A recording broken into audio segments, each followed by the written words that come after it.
Good evening, everyone, and welcome to my live call tonight. And tonight's call, we will talk about the various reasons why integrity and convictions matter.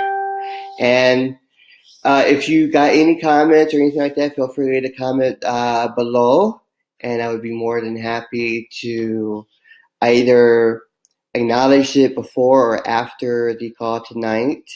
And I just want to welcome everyone who is on the call. I want to say you are definitely blessed. And because what we are going to talk about something very, very important, and that is integrity and convictions. Because it's something that in business and also in your family life, that if you do not have those things, then it can really cause you to uh, it can really cause a lot of trouble if you don't have those things.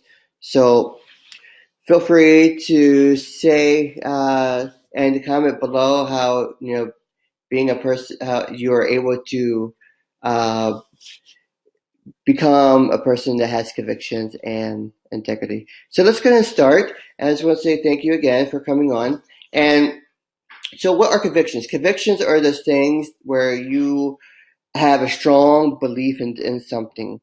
And when you have those convictions, you're able to really stand firm in what you believe. And, it's like you have a conviction in a certain business practice because it's morally ethical to do and not immoral, that it should not be done. So you have a very strong conviction that this is the right way to do something. So that is your conviction into something. It's your belief system. It's like your religious belief system. Uh, it's your morality. How you use it. I would not have sex outside of marriage, or I would not have. I'm a married man, so I would not go after another woman. Those are strong convictions that are inside of you. And integrity is basically keeping an and making sure that everything is honest. Like you have an honest way about you, and it's how you handle yourself in business and also in family life. So, for example, you have a conflict uh,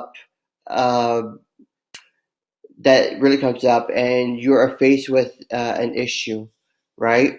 So you can either take the wrong kind of motive, and you can say, okay, well, this will make me a lot of money if I go this way. But in reality, it's better to be honest, because if I'm honest, then my integrity will be maintained. If I'm not honest, then my integrity gets broken down, and I could lose more customers. So this these are things that we really have to take into consideration when we are doing business, when we're in family life as well. You really have to be able to practice those things. You know, in all honesty, could you make more money by being having less integrity? Yeah, maybe at this very moment you could. In the very near future, yeah, you probably could. But it's going to bite you in the butt. And eventually, what happens is people begin to find out exactly what's going on. And then they began to retreat, and they began to push you away. Because why?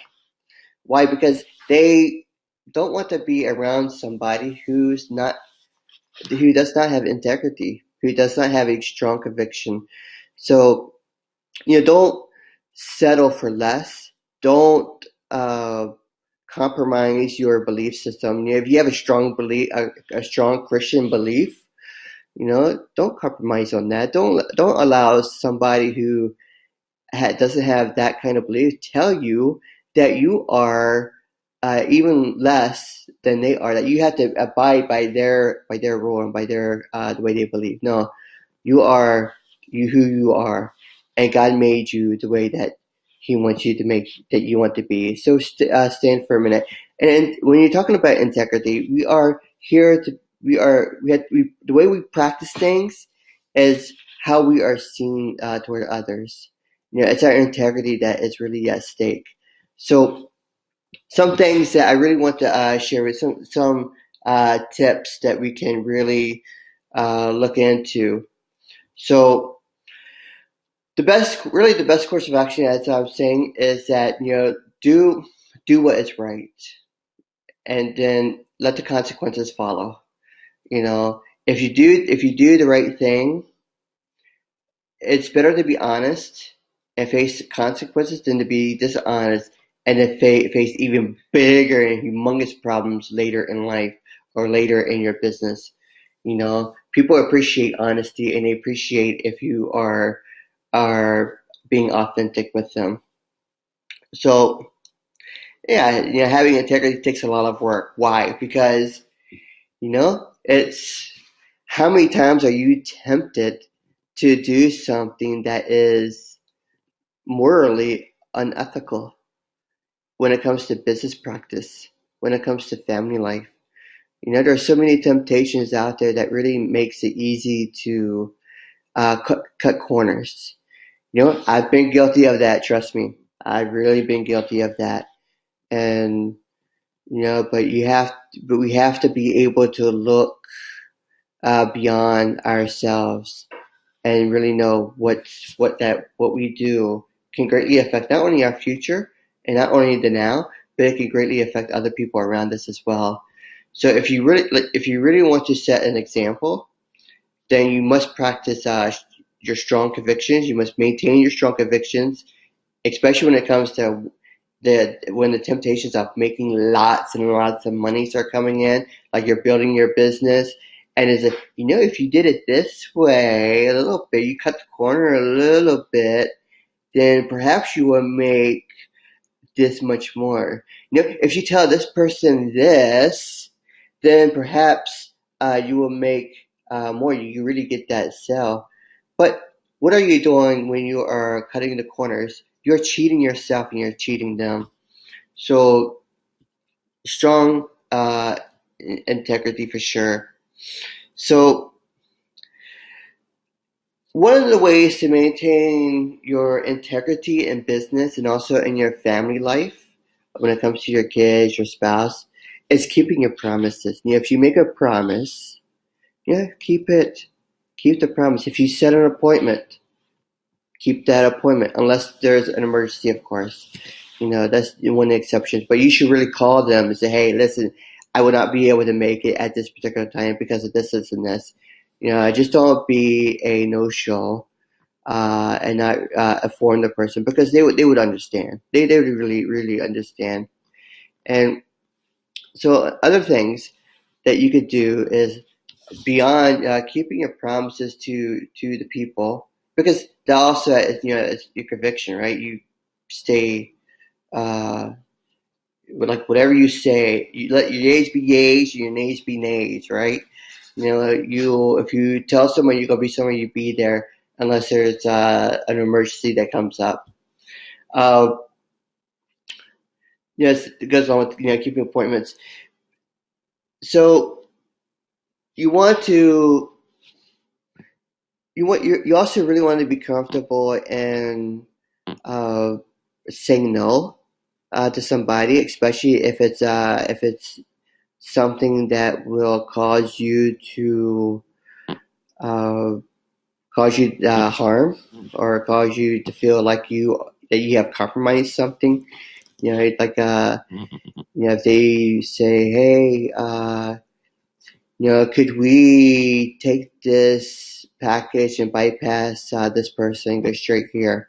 When you know that the company policy or your policy is that no, you should go through here, through the inspections, then you do it the right way. Or let's not tell this person that this happened because if we tell them, they might get really upset with us that their vase got broke, and we shouldn't really. We could just lie about it, and not really say anything at all. No, that's not.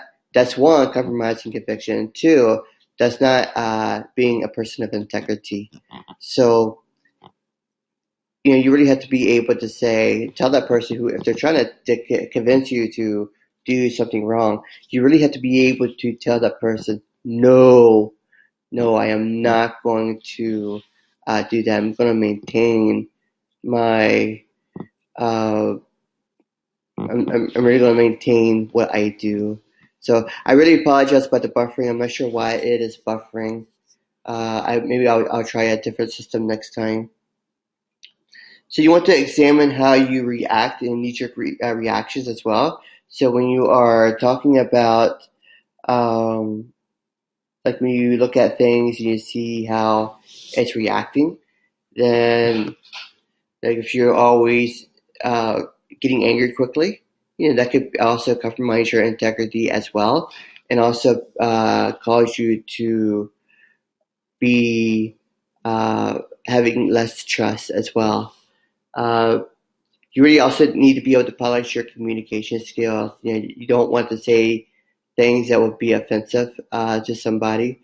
You say the wrong thing, it can really set them off, right? So you want to say it in such a way that will be able to have them understand what it is that you're trying to relate to them, because that's if you were to tell that person, "Oh my goodness, you are, uh, I can't believe you just did that. You're such a blankety blank." Well, that's not going to get you a great response, and that's going to get you to lose your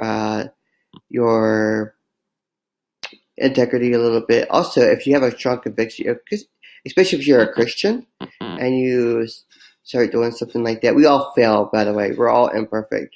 But, at that moment, you could have caused yourself a big, big issue.